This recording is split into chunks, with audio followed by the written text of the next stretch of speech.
नमस्कार। कौशल योग के आज की इस कड़ी में हम लोग ध्यान के एक महत्वपूर्ण आसन सुख आसन की चर्चा करेंगे। सुख आसन जैसा कि नाम से ही स्पष्ट है, सुख और आसन, जो आसन सुखपूर्वक हो उसे ही हम सुख आसन कहते हैं, जिसमें आप सहजता के साथ बैठ जाएं, जिसमें आप आसानी के साथ बैठ जाएं। यद्यपि महर्षि ने जो आसन की परिभाषा दी है, स्थिर सुखम आसनम, स्थिरतापूर्वक और सुखपूर्वक हो, वहाँ उनके सुख कहने का मतलब है कि आपका वह आसन सहज हो जाए कि आप आधा घंटे, 1 घंटे, 2 घंटे उस आसन पर बैठें तो आपको कहीं दुख या दर्द ना हो, कष्ट ना हो शरीर में। तो वहाँ पर सुख का वह मतलब है। यहाँ पर सुख का मतलब है कि आप जब आपकी फ्लेक्सिबिलिटी शरीर की कम होती है, पैरों में लोच कम होती है, तब आप पद्मासन, सिद्धासन या स्वास्तिक आसन सरलता से नहीं लगा पाते हैं। तो उस स्थिति में सरलता से जिस आसन में आप बैठ सकें उकड़ू मुकड़ू करके, उस आसन को ही हम सुख आसन कहते हैं। तो इसलिए दोनों के सुख शब्द में अंतर है। तो यहाँ पर सुख आसन का अभिप्राय है कि आपके शरीर में जब लोच कम होती है तो उस स्थिति में आप जिस भी प्रकार किसी आसन पर, किसी बिछौने पर आप बैठते हैं, उकड़ू मुकड़ू करके नीचे बैठते हैं ज़मीन पर, तो उसे हम सुख आसन कहते हैं। तो आइए सबसे पहले हम इसके अभ्यास की विधि देख लेते हैं। अपने दोनों पैर को हम आगे की ओर इस तरह से फैला लें। तो हमारी ये दोनों पैर आगे की ओर फैल गए, दोनों हाथ इस तरह से हैं, इसे हम दंडासन कहते हैं। तो आइए अब हम अपने किसी भी एक पैर को घुटने से मोड़ें। इस तरह से हमने मोड़ा और इस पैर के पंजे को दूसरे पैर को थोड़ा सा उठा करके उसके थाई के नीचे रख दिया, और फिर दाहिने पैर को मोड़ेंगे और इसे बाएं पैर की पिंडली के नीचे इस तरह से रख देंगे। तो इस तरह से हम बैठ जाएं। अपने हाथ को यहाँ ऐसे भी रख सकते हैं, रीढ़ गला सिर बिल्कुल सीधे रखेंगे, तो इसको हम सुख आसन कहते हैं, यानी सुखपूर्वक हम जैसे भी बैठ जाएं। तो चूँकि लोगों की आजकल फ्लेक्सिबिलिटी कम होती है, शरीर में लोच कम होती है, तो वे पद्मासन और सिद्धासन आदि में नहीं बैठ पाते हैं, स्वास्तिक आसन आदि में नहीं बैठ पाते हैं। लेकिन उनकी यदि ध्यान आदि में रुचि है तो वे सुख आसन में बैठ करके भी ध्यान कर सकते हैं। बट ये ध्यान रखें कि यह आसन आपका अंतिम आसन नहीं होना चाहिए।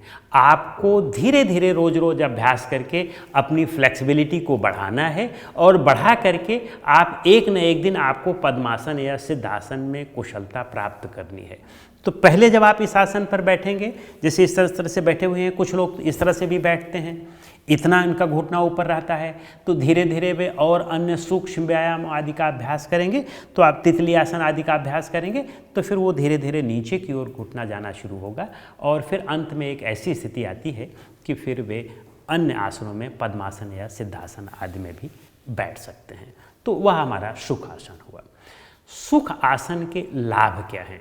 बस इसका लाभ यही है कि चूँकि आप ध्यान आदि में रुचि है, योग आदि में आपकी रुचि है, आप ध्यान आदि में बढ़ना चाहते हैं, आगे प्राणायाम का अभ्यास करना चाहते हैं, तो उस स्थिति में आपको बैठना तो पड़ेगा।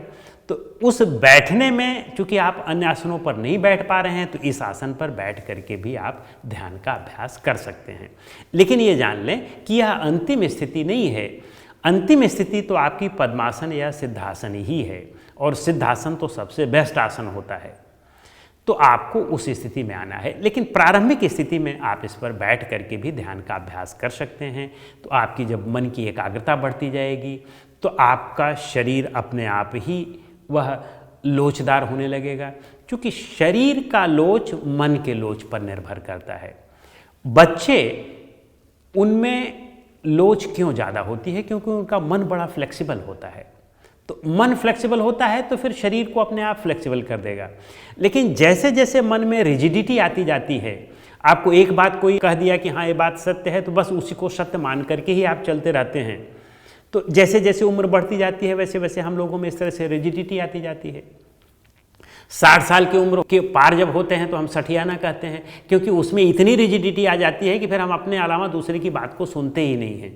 तो उस स्थिति में हमारे शरीर की लोच अपने आप कम हो जाएगी। और आजकल तो अब बच्चों में भी कम हो रही है, क्योंकि उनका भी मन बहुत रिजिड होने लगा है, तो इसलिए शरीर में लोच कम हो रही है उनके भी। लेकिन प्रारंभिक स्थिति में एकदम बच्चे को देखिए, बहुत छोटे बच्चे को देखिए, तो उसमें लोच इसलिए ज़्यादा होती है कि उसका मन बड़ा फ्लेक्सिबल होता है। उसको आप अभी कुछ काम करने के लिए कहिए तो करेगा, तुरंत तत्काल किसी दूसरे काम में लगा दीजिए तो फट से उसमें भाग जाएगा। लेकिन हम लोगों में ऐसा नहीं है।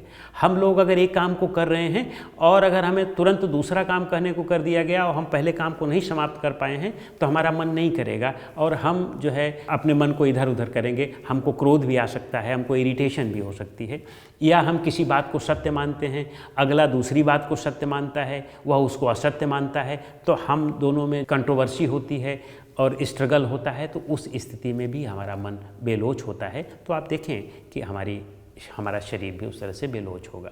तो कहने का मतलब कि जब आपके मन की एकाग्रता बढ़ने लगती है तो शरीर लोचवान होने लगेगा और फिर आप पद्मासन और सिद्धासन आदि में भी बैठ सकेंगे। तो इसका लाभ, तात्कालिक लाभ यही है। फिर इसका जो दूसरा लाभ है वह आपके पाचन को भी सशक्त करता है, आपके जनन अंगों को भी और रिप्रोडक्टिव आर्गन्स को भी सशक्त करता है। लेकिन इसमें आपकी रीढ़, गला और सिर बहुत सीधा नहीं हो सकता है, क्योंकि जब आप ऐसे करके बैठते हैं और अगर आप ये बहुत ऊपर है तो आप हल्का सा आगे की ओर लीन्ड होते हैं, तो उस स्थिति में आपका रीढ़ हल्का सा तो झुका होगा ही। लेकिन जैसा कि मैंने कहा कि आपकी यह अंतिम स्थिति नहीं होनी चाहिए। आपका लक्ष्य होना चाहिए कि आप पद्मासन और सिद्धासन में दक्षता प्राप्त करेंगे, उसमें कुशलता प्राप्त करेंगे और एक दिन आप आ सकते हैं अगर आप नियमित अभ्यास करते जाते हैं तो। इसका एक लाभ यह भी है कि आपका जो नर्वस सिस्टम है, आपके नर्वस सिस्टम को भी सशक्त करता है। चूँकि आप बैठते हैं, सीधे बैठते हैं, तो उस स्थिति में आपका ब्रेन भी जो है वह एक्टिव रहता है और ब्रेन एक्टिव रहता है, मेडिटेशन आदि करते हैं तो निश्चित रूप से वह आपके मन को भी शांत और एकाग्र करने में मदद करता है। लेकिन ये ध्यान रखें, इसकी जो सावधानियां हैं कि जिन लोगों को स्लिप डिस्क, स्पॉन्डिलाइटिस या सियाटिका आदि की बीमारी हो, उन्हें इस आसन में नहीं बैठना चाहिए।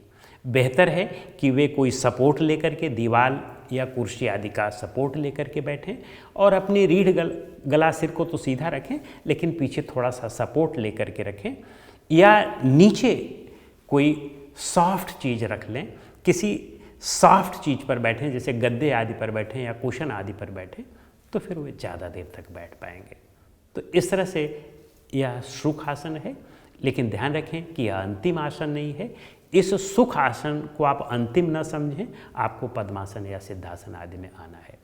लेकिन जिन्हें स्लिप डिस्क, स्पॉन्डिलाइटिस आदि की प्रॉब्लम हो, सियाटिका आदि की प्रॉब्लम हो, वे या तो वज्रासन में करें या कुर्सी पर बैठ करके करें। तो इस तरह से हमारा यह सुख आसन हुआ। अगली कड़ी में हम किसी अन्य आसन की चर्चा करेंगे। नमस्कार।